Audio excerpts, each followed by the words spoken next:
ఒకవైపు సంధ్య థియేటర్ ఘటన నుంచి ఎలా బయటకు రావాలా అని నానా తిప్పలు పడుతున్న అల్లు అర్జున్కు అసలు టైం ఏమాత్రం బాగోలేదు. చేసిన తప్పుకు చేయని తప్పుకు కూడా బలైపోతున్నాడు ఈ స్టార్ హీరో. ఇప్పుడు మరో రూపంలో దరిద్రం వెంటాడింది ఐకాన్ స్టార్ని. ఫ్యాన్స్ కోసం సినిమా చూడడానికి వెళ్తే రాత్రి మొత్తం జైల్లో గడిపిన అల్లు అర్జున్ పాపం 2 సార్లు పోలీస్ స్టేషన్ మెట్లెక్కాడు. ఏ ముహూర్తంలో పుష్ప సినిమా మొదలు పెట్టాడో గానీ దరిద్రం మాత్రం వెంటాడుతూనే ఉంది. ఫ్యాన్స్ కోసం పైకి లేచి చెయ్యి ఊపడం కూడా పాపం అయిపోయింది. పగలు ఊపినా కూడా బాగుండేది కానీ అర్ధరాత్రి ఊపడంతో ఒక ప్రాణం పోయి మరో ప్రాణం గాల్లో దీపమైంది. ఇక అక్కడి నుంచి కష్టాల మీద కష్టాలు వచ్చాయి.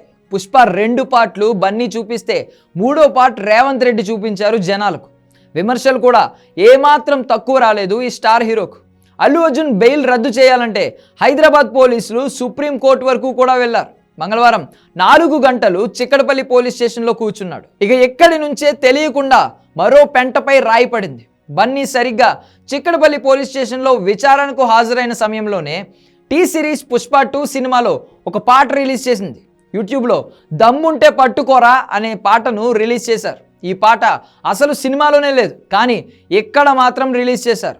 ఎవరు ఏం చేసినా బన్నీనే చేశాడని రేవంత్ రెడ్డి ఫీల్ అవుతున్నారు. రేవంత్ రెడ్డి కంటే పోలీసులు మరింత ఎక్కువ ఫీల్ అవుతున్నారు. ఓవైపు కేటీఆర్ నోటి దూలతో లేనిపోని సమస్యలు ఎదుర్కొన్నాడు బన్నీ. ఇప్పుడు ఈ పాటతో మరో సమస్య ఎదుర్కొనే సిగ్నల్స్ వస్తున్నాయి. పుష్ప 2 సినిమాలో ఎస్పీ షెకావత్కు పుష్ప సారీ చెప్పే సీన్లో, అంటే ఇంటర్వెల్ టైం సీన్లో ఈగో హర్ట్ అయిన పుష్ప మళ్ళీ వెనక్కి వచ్చి పోలీస్ ఆఫీసర్ షెకావత్తో ఒక డైలాగ్ చెప్తూ రికార్డ్ చేసుకోమంటాడు.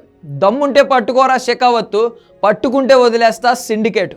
దమ్ముంటే పట్టుకోరా షెకావత్తు, పట్టుకుంటే వదిలేస్తా సిండికేటు, మళ్ళీ గొడ్డలేసి పోతారా అడవికేసి అనే డైలాగ్తో సాంగ్ రిలీజ్ చేశారు.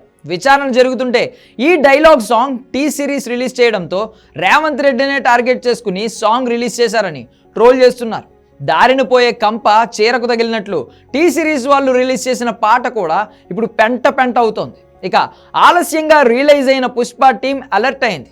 అనవసర వివాదం వద్దనుకుని సాంగ్ను డిలీట్ చేయించింది. దీంతో పుష్ప భయపడ్డాడు అంటూ కమెంట్స్ వస్తున్నాయి.